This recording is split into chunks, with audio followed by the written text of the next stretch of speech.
नमस्ते सर्वांना, रवीना रेसिपीमध्ये तुमचं सर्वांचं खूप खूप स्वागत आहे। तर आज मी बघा शिमला मिरची आणि मक्याचे दाण्याचं भाजी बनवणार आहे। तर हे मी दाणे काढून घेतलेले आहेत अर्ध्या कणसाचे आणि बघा इकडे शिजत ठेवलेले आहेत आणि इकडे मी लसूण, अद्रक, कांदा आणि टोमॅटो घेतलेला आहे। तर आता हे शिजत ठेवलेले आहे। आता भाजी फोडणी देऊन दाखवते।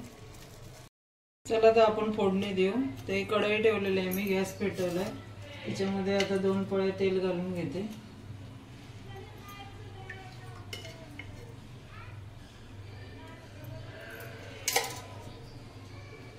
आता आपलं तेल तापत आलेलं आहे। तर आता आपलं तेल तापलेलं आहे, तुम्ही जिरं, मोहरी,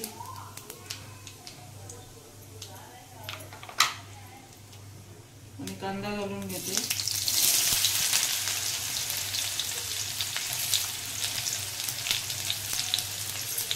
कांदा थोडासा लालसर करून घेते। ते बघा आपला कांदा शेकलेला आहे। आता जिरं, मोहरी आणि कांदा झालेला आहे आणि अद्रक, लसूण मी किसून घेतलेला आहे।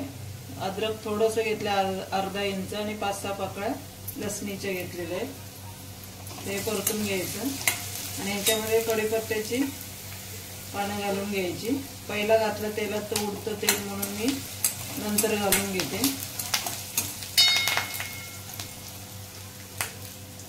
आणि गॅस आपला बारीक ठेवायचा। आणि आता टोमॅटो घालून घ्यायचा। टोमॅटोला थोडंसं पाणी सुटायला द्यायचं, थोडंसं झाकण ठेवून घ्यायचं। हे बघा थोडंसं पाणी सुटलं, मऊ झालं आपला टोमॅटो। त्याच्यामध्ये आता हळद, लाल मिरची पावडर घालायची, गरम मसाला मिक्स असलेली नाही घालायची, आणि धने पावडर थोडीशी अर्धा चमचा घालायची, आणि मीठ घालायचं चवीनुसार। कारण मी हे दाणे शिजवताना थोडंसं मीठ घातलेलं, शिजवून घेतलं तेव्हा, मग ह्याच्यामध्ये आता कमी घालते।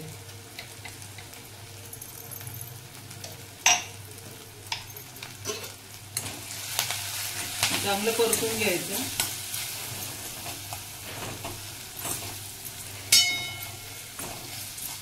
गरम मसाल्याचा वापर नाही करायचा या भाजीला, अशीच मस्त लागते भाजी, तुम्ही नक्की करून बघा। आणि ह्याच्यामध्ये आता शिमला घालून घ्यायची पहिला, आणि 2 मिनिटं परतून घ्यायची, पण आपले दाणे शिजलेले आहेत। 2 मिनिटं झाकण ठेवते याच्यावर मी। हे बघा आपली मिरची थोडीशी वाफलेली आहे। हे दाण्याचं जे पाणी आहे ना, ते पाणी पूर्ण टाकायचं नाही, ते पाणी पण ह्याच्यात घालून घ्यायचं। आणि पूर्ण जर आपण शिजवताना त्याच्यामध्ये पाणी जास्त घालायचं नाही,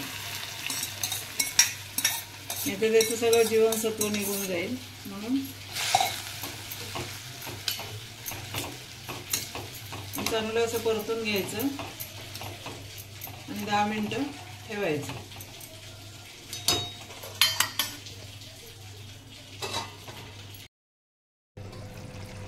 ती बघा आपली भाजी शिजत आलेली आहे, म्हणजे पहिला शिजवून घेतलेलीच आहे आपण। तर आता याला मी 1 चमचा बेसन पीठ घालते। हे बघा 1च चमचा घेते आणि ह्याच्यामध्ये थोडंसं पाणी घालून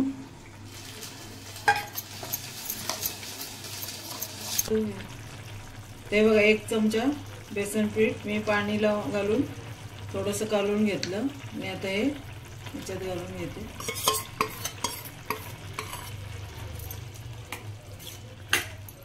आणि हलवून याच्यावर पुन्हा झाकण ठेवते 2 मिनिटं।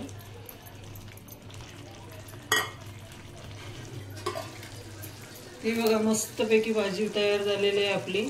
शिमला मिरचीची टेस्ट जी या मक्याच्या दाण्यानं लागते, त्याच्यामुळे ही भाजी खूप छान लागते। तुम्ही नक्की करून बघा। आणि त्याच्यावर बेसन पीठ घातल्यानंतर अजूनच छान लागते। बघा जाडसर झालेली आहे, चपाती सोबत खूप छान लागते। तर तुम्ही नक्की करून बघा आणि कमेंट्समध्ये सांगा। आणि माझ्या चॅनलला नवीन असाल तर सबस्क्राईब करायला विसरू नका, आणि लाईक करा, शेअर करा।